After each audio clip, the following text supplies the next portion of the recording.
attraction is rarely logical. People believe desire follows clear rules, but in reality, it often emerges from hidden places in the unconscious. Few subjects reveal this more clearly than the mysterious pull some women feel toward married men. It is a phenomenon that raises questions, judgments, and unspoken secrets. Why would anyone be drawn to someone who is already taken? Why would women, who know the risks and complications, still feel that silent desire? To understand this, we must go deeper into the psychology of relationships, into the shadow that Jung described, the unseen forces that guide us more than reason ever does. A married man often represents something more than himself. He carries the image of stability, maturity, and commitment. He has already been chosen by another woman, and that very fact creates a strange kind of validation. If someone else found him worthy of devotion, he must hold qualities worth noticing. This silent stamp of approval can awaken attraction in ways neither side openly acknowledges. It is not that women consciously chase married men, but that their unconscious responds to signals of value and security that the man now embodies. Carl Jung spoke often about projection, the way we place our own unrecognized qualities onto others. A woman who secretly desires a married man may not be longing for him as a person, but for what he represents: safety, belonging, or the idea of being cherished. He becomes a mirror, reflecting back to her the parts of herself she longs to experience. The attraction is less about him and more about what he symbolizes in her inner world. At the same time, forbidden desire carries its own intensity. What is not allowed becomes more tempting. The boundaries of marriage create an invisible wall, and for some, the wall itself becomes the reason to look closer. To want what cannot be had is a theme as old as humanity itself. Jung believed that the unconscious is drawn to tension, to the energy between opposites, and in this case, the tension between availability and impossibility creates a powerful charge. But the attraction to married men is not only about psychology, it is also about survival instincts written deep into human nature. Throughout history, men who could provide, protect, and remain committed were seen as more desirable partners. A married man, already established in that role, signals qualities of stability and reliability. Even if modern society has changed, the unconscious mind still carries these ancient patterns. Women may not think about it logically, but the impression: is there a man who has proven himself capable of marriage? Is a man capable of commitment? This does not mean every woman secretly desires married men, nor that this desire should be acted upon. What it means is that the unconscious does not follow the rules of morality or social expectation. It responds to archetypes, to symbols, to the hidden language of desire. When a woman feels that pull, she may feel conflicted, even ashamed, because consciously she knows the risks, but unconsciously, something deeper is being activated, a longing for qualities that she perceives in him. For men, this attraction can feel confusing as well. Some do not even realize the signals they send. Once they are married, they carry themselves differently. They are more secure, less desperate, less needy for validation, because they already have a partner. Paradoxically, it is exactly this absence of desperation that makes them more attractive. Confidence without pursuit feels natural, and natural confidence always draws attention. It is important to recognize that most women who feel this attraction never act on it. The desire remains hidden, a quiet acknowledgement of something they see but will not pursue. Yet the presence of this attraction reveals an important truth about relationships. People are drawn not just to individuals, but to energies, to archetypes, to what the other person represents in their inner world. Marriage, in this sense, is not just a contract between two people. It is also a symbol, and symbols are powerful. They shape the unconscious far more than rational arguments ever can. As we move deeper into this exploration, remember, this is not about judgment or blame. It is about understanding the invisible currents that move through relationships. When we understand them, we are less likely to be ruled by them. We can recognize the patterns without being trapped in them. This hidden attraction also exposes something uncomfortable about human relationships. People often assume love and desire are purely choices of the mind, but Jung reminded us that the unconscious has its own language. The woman who feels drawn to a married man may not want to disrupt his life or her own. Instead, she is encountering an aspect of herself that longs for recognition, stability, or the mystery of what lies beyond her reach. The man becomes a symbol, a carrier of meaning that she cannot easily explain. In many cases, these silent desires never leave the realm of imagination. They stay in glances, in passing thoughts, in the secret corners of memory. Yet even an acted attraction leaves an imprint. It reminds us that relationships are fragile not because love is weak, but because desire is unpredictable. The truth is that married men often awaken interest, not because of who they are, but because of what they represent in the collective psyche. Understanding this truth does not make attraction disappear, but it gives it context. It allows both men and women to see that desire does not always point to destiny. Sometimes it simply reveals what the heart still longs for within itself. Before we go further, if you have ever wondered why some patterns in love repeat silently in your life, the Jung method can help you see the hidden dynamics. In just a few steps, it reveals the unconscious forces shaping attraction and teaches you how to protect your heart without losing yourself. The link is pinned in the first comment. The phenomenon of women being drawn to married men cannot be explained only by social dynamics or surface-level psychology. It must be understood as a deeper movement of the psyche.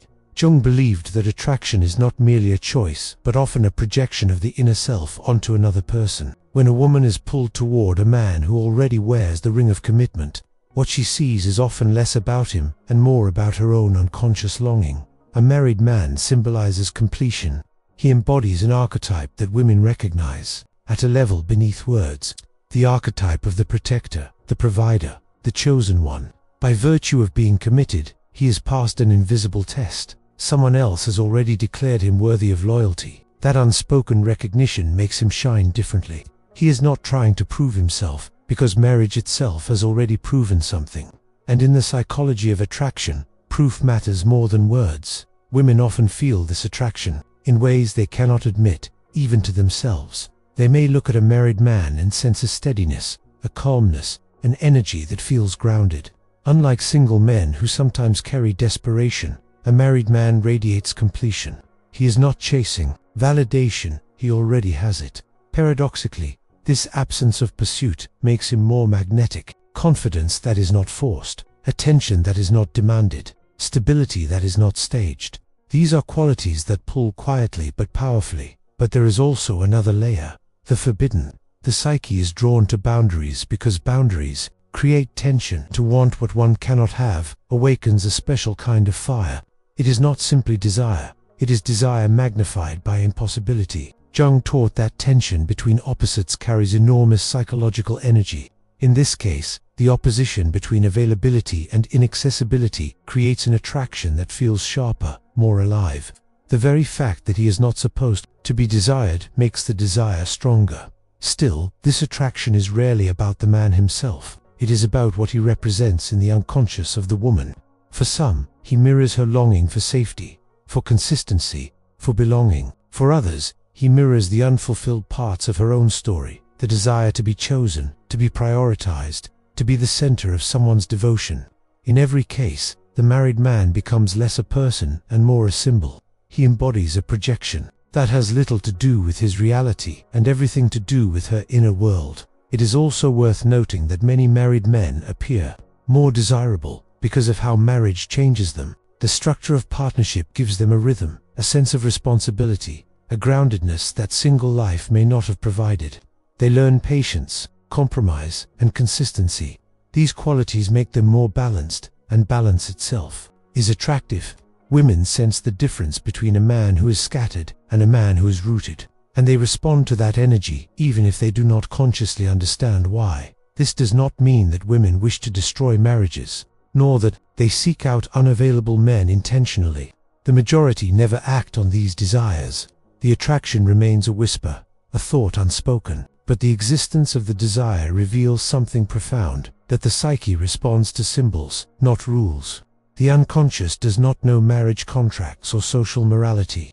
It only knows archetypes, energies, and projections. For married men, this dynamic carries both temptation and danger. Some become aware of the attention and let it feed their ego, forgetting the responsibility they hold. Others remain oblivious, confused about why they suddenly seem more attractive. What they must understand is that the attention is not always about them, it is about the symbol they represent. To mistake projection for genuine love is to step into destruction. Jung warned often about confusing projection with reality.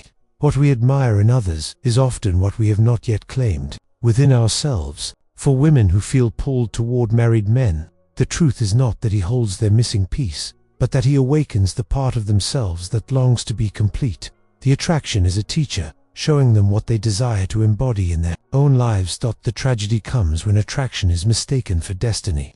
A woman may believe the married man is her soulmate, when in truth he is only the carrier of her projection.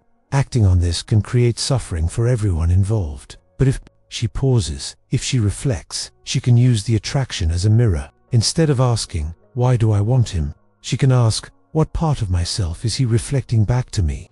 This shift transforms desire from a trap into a lesson. For the man, awareness is equally essential. If he mistakes the attention for proof of his charm, he risks betraying both his partner and himself. But if he understands that the attraction comes from archetypal energies, he can respond with humility. He can remain faithful, not only to his marriage, but to the deeper truth of what love really demands. The attraction to married men reveals a paradox of love. People are often drawn not to what is available, but to what feels complete. Desire is not logical, and it does not obey the rules of morality. But awareness gives us power. To understand why something pulls us is to step outside of its control. Marriage itself is transformed by this awareness. A man who realizes that his married state makes him more attractive should not take it as permission to indulge in secret attention. Instead, he should see it as a reminder of the value of his commitment. His faithfulness is not just to his wife, but to the energy of stability that women everywhere unconsciously recognize. That energy must be protected, not exploited. The deeper lesson for women is equally important. Attraction to a married man does not mean she is broken, or immoral, or unworthy. It means she is being shown something about her own soul. Perhaps she longs for the security he represents.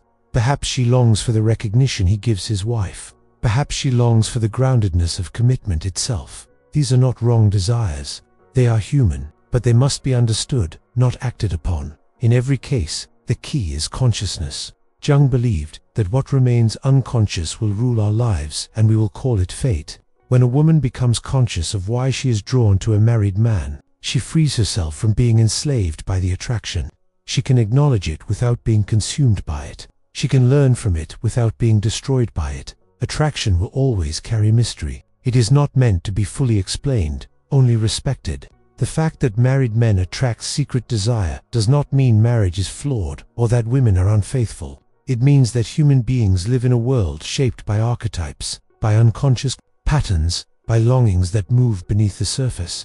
The more we understand them, the more freedom we have to love with clarity instead of confusion. This is the hidden truth. Married men often attract attention, not because they are extraordinary, but because marriage itself is a symbol of what many long for. The symbol of being chosen, of being steady, of being rooted. The attraction is real, but it is also a mirror, and in that mirror, each person must decide whether to lose themselves in fantasy or to awaken to the truth of their own soul.